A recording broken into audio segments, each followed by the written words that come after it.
बोकारो के चास नगर निगम क्षेत्र में सरकारी जमीन पर कथित अवैध कब्जे और खरीद बिक्री के मामले में प्रशासन ने सख्त रुख अपनाया है। उपायुक्त अजय नाथ झा ने मामले की जांच के लिए 4 सदस्यीय समिति का गठन किया है। यह कार्रवाई चास के महापौर की शिकायत के आधार पर की गई है। शिकायत में ITI मोड़ से NH 32 तक सरकारी भूमि पर भूमाफियाओं द्वारा कथित अतिक्रमण और अवैध खरीद बिक्री का आरोप लगाया था। जांच समिति में वन प्रमंडल पदाधिकारी, अपर समाहर्ता भूमि सुधार, उप समाहर्ता चास और चास अंचल अधिकारी को शामिल किया गया है। समिति को पूरे मामले की निष्पक्ष जांच कर 1 सप्ताह के अंदर अपनी रिपोर्ट उपायुक्त को सौंपने का निर्देश दिया गया है। प्रशासन की इस कार्रवाई के बाद सरकारी जमीन पर अवैध कब्जा करने वालों के खिलाफ कार्रवाई की उम्मीद बढ़ गई है। वहीं अब जांच रिपोर्ट पर सभी की नजरें टिकी हुई हैं।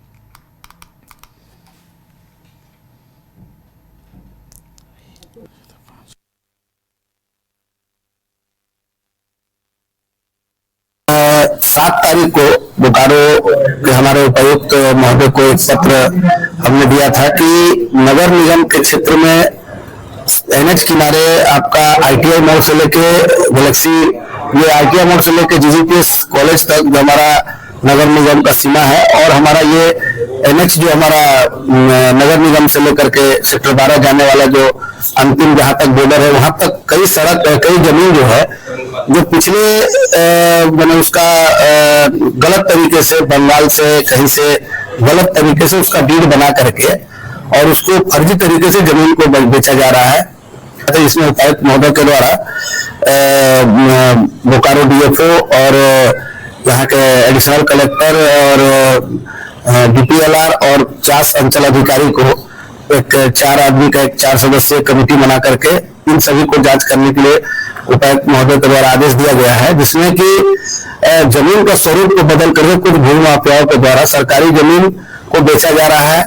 और इस तरह से जो अन्य योजना जो और करना है नगर निगम क्षेत्र में, जो योजना को धरातल में उतारना है आम आदमी के लिए, बहुत सारा प्रोजेक्ट अभी हम लोग इस क्षेत्र में, स्कूल है, हॉस्पिटल है, बहुत सारा काम करने जा रहे हैं, लेकिन जमीन को इन लोगों के द्वारा गलत तरीके से बेचा जा रहा है। सरकारी जमीन बेचना एक बहुत गंभीर अपराध है। सबसे बड़ी खबर सामने आ रही है, जहां BPCL के राधानगर डिपो में लोडिंग बंद होने से तेल आपूर्ति पर संकट के संकेत दिखाई दे रहे हैं। जानकारी के मुताबिक कल दोपहर से डिपो में टैंकरों की एंट्री बंद है, जिसके कारण 200 से अधिक तेल टैंकर डिपो के बाहर कतार में खड़े हैं। वाहनों की लंबी लाइन राष्ट्रीय राजमार्ग 23 तक पहुंच गई है। घंटों से इंतजार कर रहे टैंकर चालकों को अब तक लोडिंग शुरू होने की कोई जानकारी नहीं दी गई है। वहीं डिपो प्रबंधन की ओर से लोडिंग बाधित होने के कारणों पर भी कोई आधिकारिक बयान सामने नहीं आया है।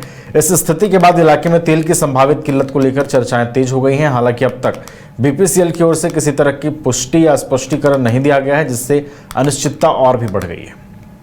घर रहने का मकान भर नहीं, ये खुशियों की तिजोरी है।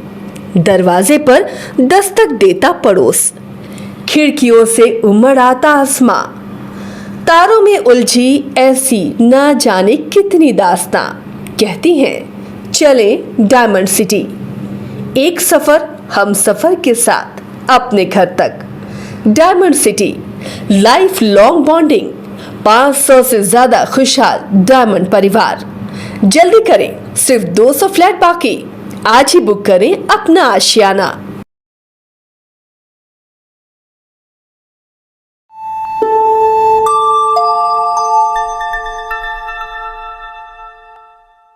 घर रहने का मकान भर नहीं, ये खुशियों की तिजोरी है।